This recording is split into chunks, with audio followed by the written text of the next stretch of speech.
एक जंगल में वल्लू नाम का एक भालू रहता था, जो पेशे से एक डॉक्टर था।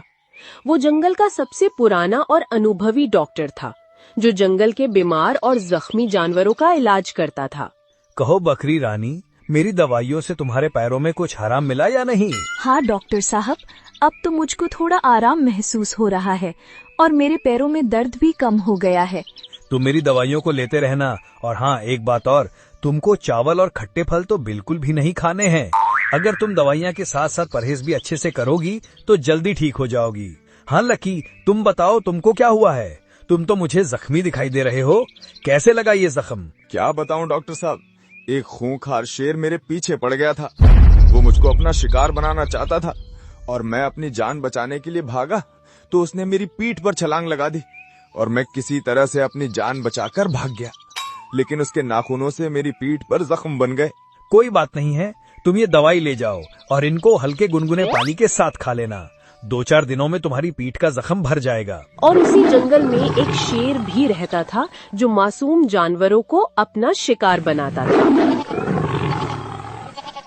एक दिन उसका सामना दूसरे जंगल के राजा से हो जाता है। कौन हो तुम और मेरे जंगल में क्या कर रहे हो? शेर राज, तुमको शायद पता नहीं है, तुम इस वक्त बॉर्डर पर खड़े हो। तुम अपने जंगल की सीमा पर खड़े हो और मैं अपने जंगल की सीमा पर खड़ा हूँ। न तुम मेरे जंगल में हो और न मैं तुम्हारे जंगल में हूँ, इसलिए बेहतर होगा कि तुम अपने जंगल में लौट जाओ। तुमको पता नहीं है, एक मयान में 2 तलवार और एक जंगल में 2 शेर कभी नहीं रह सकते। शेर सिंह, पीछे हटना कायरता की निशानी होती है।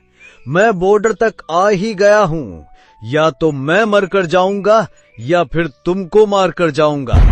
आ जाओ मैदान में। और दोनों के बीच घमासान लड़ाई हो जाती है।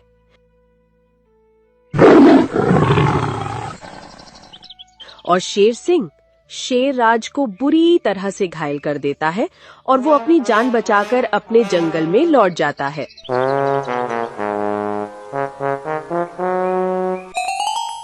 अब तो इतनी भी ताकत नहीं बची कि ठीक से चल सकूं।